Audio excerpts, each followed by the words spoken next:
اعوذ باللہ من الشیطان الرجیم، بسم اللہ الرحمن الرحیم۔ الحمد للہ رب العالمین والصلاة والسلام علی سید المرسلین وخاتم النبیین، اما بعد۔ صحیح بخاری، باب کتاب التفسیر، حدیث نمبر 4953، اردو ترجمہ۔ ہم سے یحییٰ بن بکیر نے بیان کیا، کہا ہم سے لیث بن سعد نے بیان کیا، ان سے عقیل نے، ان سے ابن شہاب نے۔ دوسری سند حضرت امام بخاری نے کہا، اور مجھ سے سعید بن مروان نے بیان کیا، اور ان سے محمد بن عبدالعزیز بن ابی رزمہ نے، انہیں ابو صالح سلمویہ نے خبر دی، کہا کہ مجھ سے عبداللہ نے بیان کیا، ان سے یونس بن یزید نے بیان کیا، کہا کہ مجھے ابن شہاب نے خبر دی، انہیں عروہ بن زبیر نے خبر دی، اور ان سے نبی کریم صلی اللہ علیہ وسلم کی پاک بیوی عائشہ رضی اللہ عنہ نے بیان کیا کہ رسول اللہ صلی اللہ علیہ وسلم کو نبوت سے پہلے سچے خواب دکھائے جاتے تھے، چنانچہ اس دور میں آپ صلی اللہ علیہ وسلم جو خواب بھی دیکھ لیتے وہ صبح کی روشنی کی طرح بیداری میں نمودار ہوتا۔ پھر آپ کو تنہائی بھلی لگنے لگی۔ اس دور میں آپ صلی اللہ علیہ وسلم غار حرا تنہا تشریف لے جاتے، اور آپ صلی اللہ علیہ وسلم وہاں نہنس کیا کرتے تھے۔ عروہ نے کہا، نہنس سے عبادت مراد ہے۔ آپ صلی اللہ علیہ وسلم وہاں کئی راتیں جاگتے، گھر میں نہ آتے، اور اس کے لیے اپنے گھر سے توشہ لے جایا کرتے تھے۔ پھر جب توشہ ختم ہو جاتا تو پھر خدیجہ رضی اللہ عنہا کے یہاں لوٹ کر تشریف لاتے، اور اتنا ہی توشہ پھر لے جاتے۔ اسی حال میں آپ غار حرا میں تھے کہ دفعتاً آپ پر وحی نازل ہوئی۔ چنانچہ فرشتہ آپ کے پاس آیا اور کہا، پڑھیے۔ آن صلی اللہ علیہ وسلم نے فرمایا کہ میں پڑھا ہوا نہیں ہوں۔ حضور صلی اللہ علیہ وسلم نے بیان کیا کہ مجھے فرشتے نے پکڑ لیا اور اتنا بھینچا کہ میں بے طاقت ہو گیا، پھر انہوں نے مجھے چھوڑ دیا اور کہا کہ پڑھیے۔ میں نے کہا کہ میں پڑھا ہوا نہیں ہوں۔ انہوں نے پھر دوسری مرتبہ مجھے پکڑ کر اس طرح بھینچا کہ میں بے طاقت ہو گیا، اور چھوڑنے کے بعد کہا کہ پڑھیے۔ میں نے اس مرتبہ بھی یہی کہا کہ میں پڑھا ہوا نہیں ہوں۔ انہوں نے تیسری مرتبہ پھر اسی طرح مجھے پکڑ کر بھینچا کہ میں بے طاقت ہو گیا، اور کہا کہ پڑھیے اپنے پروردگار کے نام کے ساتھ، جس نے سب کو پیدا کیا، جس نے انسان کو خون کے لوتھڑے سے پیدا کیا ہے۔ آپ پڑھیے، اور آپ کا رب بڑا کریم ہے، جس نے قلم کے ذریعے تعلیم دی ہے، سے آیت علم الانسان ما لم یعلم تک۔ پھر آن صلی اللہ علیہ وسلم نے ان 5 آیات کو لے کر واپس گھر پھر آپ صلی اللہ علیہ وسلم ان 5 آیات کو لے کر گھر واپس تشریف لائے، اور گھبراہٹ سے آپ کے مونڈھے اور گردن کا گوشت پھڑک یعنی حرکت کر رہا تھا۔ آپ صلی اللہ علیہ وسلم نے خدیجہ رضی اللہ عنہا کے پاس پہنچ کر فرمایا کہ مجھے چادر اڑا دو۔ چنانچہ انہوں نے آپ کو چادر اڑا دی۔ جب گھبراہٹ آپ سے دور ہوئی تو آپ صلی اللہ علیہ وسلم نے خدیجہ رضی اللہ عنہا سے کہا کہ اب کیا ہوگا، مجھے تو اپنی جان کا ڈر ہو گیا ہے۔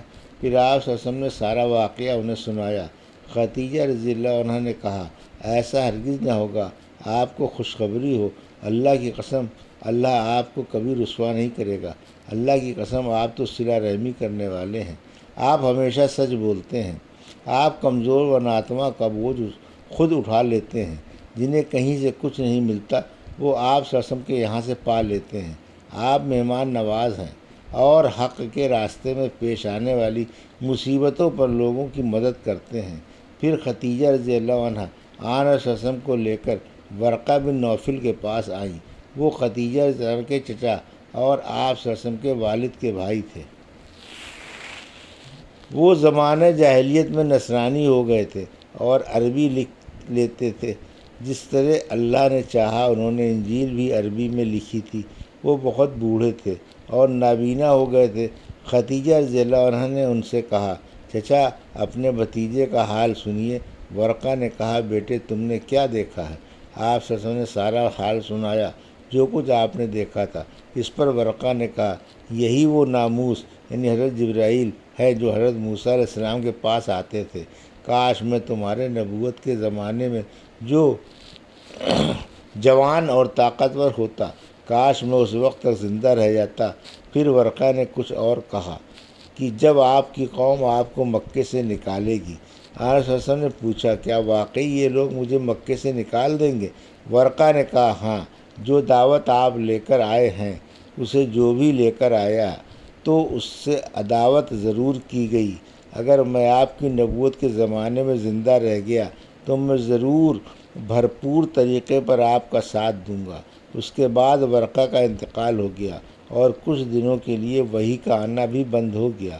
آپ صلی اللہ علیہ وسلم وحی کے بند ہو جانے کی وجہ سے غمگین رہنے لگے۔ حدیث نمبر 4954 اردو ترجمہ۔ محمد بن شہاب نے بیان کیا، انہیں ابو سلمہ رضی اللہ عنہ نے خبر دی اور ان سے جابر بن عبداللہ انصاری رضی اللہ عنہ نے بیان کیا کہ رسول کریم صلی اللہ علیہ وسلم کے کچھ دنوں کے لیے رک جانے کا ذکر فرما رہے تھے۔ آن حضرت صلی اللہ علیہ وسلم نے فرمایا کہ میں چل رہا تھا کہ میں نے اچانک آسمان کی طرف سے ایک آواز سنی۔ میں نے نظر اٹھا کر دیکھا تو وہی فرشتہ جبرائیل جو میرے پاس غار حرا میں آیا تھا آسمان اور زمین کے درمیان کرسی پر بیٹھا ہوا نظر آیا۔ میں ان سے بہت ڈرا اور گھر واپس آ کر میں نے کہا کہ مجھے چادر اڑا دو۔ چنانچہ گھر والوں نے مجھے چادر اڑا دی۔ پھر اللہ تعالیٰ نے یہ آیت نازل کی، یا ایھا المدثر قم فانذر، اے کپڑے میں لپٹنے والے اٹھیے، پھر لوگوں کو ڈرائیے اور اپنے پروردگار کی بڑائی بیان کیجیے اور اپنے کپڑوں کو پاک رکھیے۔ ابو سلمہ نے کہا کہ الرجس جاہلیت کے بت تھے جن کی وہ پرستش کیا کرتے تھے۔ راوی نے بیان کیا کہ پھر وہی برابر آنے لگی۔ حدیث نمبر 4955 اردو ترجمہ۔ یعنی انسان کو اللہ نے خون کے لوتھڑے سے پیدا کیا۔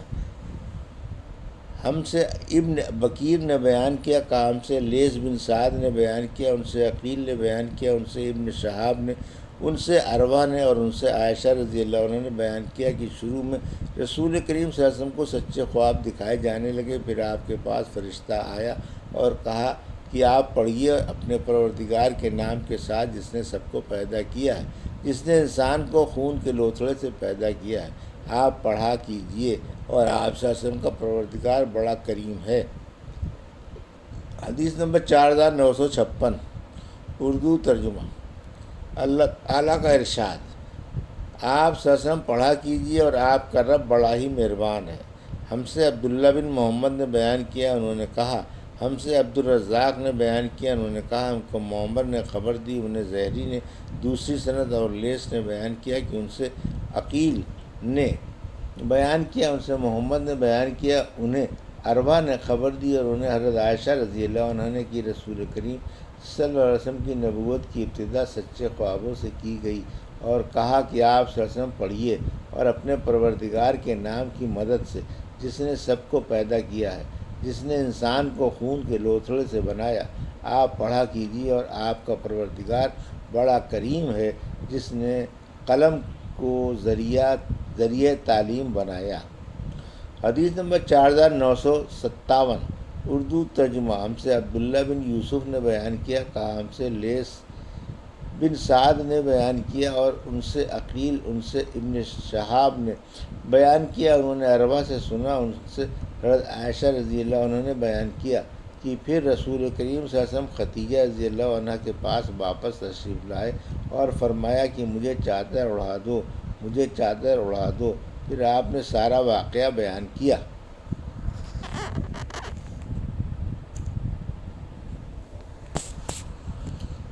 حدیث نمبر 4958 اردو ترجمہ۔ اللہ تعالیٰ کا ارشاد ہے، ہاں اگر یہ کمبخت باز نہ آیا تو ہم اسے پیشانی کے بل پکڑ کر گھسیٹیں گے، جو پیشانی جھوٹ اور گناہوں میں آلودہ ہو چکی ہے۔ ہم سے یحییٰ بن موسیٰ نے بیان کیا، کہا ہم سے عبدالرزاق نے بیان کیا، ان سے معمر نے، ان سے عبدالکریم جزری نے، ان سے اکرمہ نے بیان کیا اور ان سے حضرت ابن عباس رضی اللہ عنہ نے بیان کیا، ابو جہل نے کہا تھا کہ اگر میں محمد صلی اللہ علیہ وسلم کو کعبے کے پاس نماز پڑھتے دیکھ لیا تو اس کی گردن کچل دوں گا۔ آن صلی اللہ علیہ وسلم کو جب یہ بات پہنچی تو آپ نے فرمایا کہ اگر اس نے ایسا کیا ہوتا تو اسے فرشتے پکڑ لیتے۔ عبدالرزاق کے ساتھ اس حدیث کو عمرو بن خالد نے روایت کیا ہے، ان سے عبید اللہ نے، ان سے عبدالکریم نے بیان کیا۔ یہ تھی صحیح بخاری باب کتاب التفسیر کی حدیث نمبر 4953 سے 4958 کا اردو ترجمہ جو ابھی آپ نے سماعت فرمایا۔ اللہ سے دعا ہے کہ اللہ میں ان حدیثوں کی صحیح سمجھ عطا فرما اور ان پر عمل کرنے کی توفیق عطا فرما، آمین یا رب العالمین۔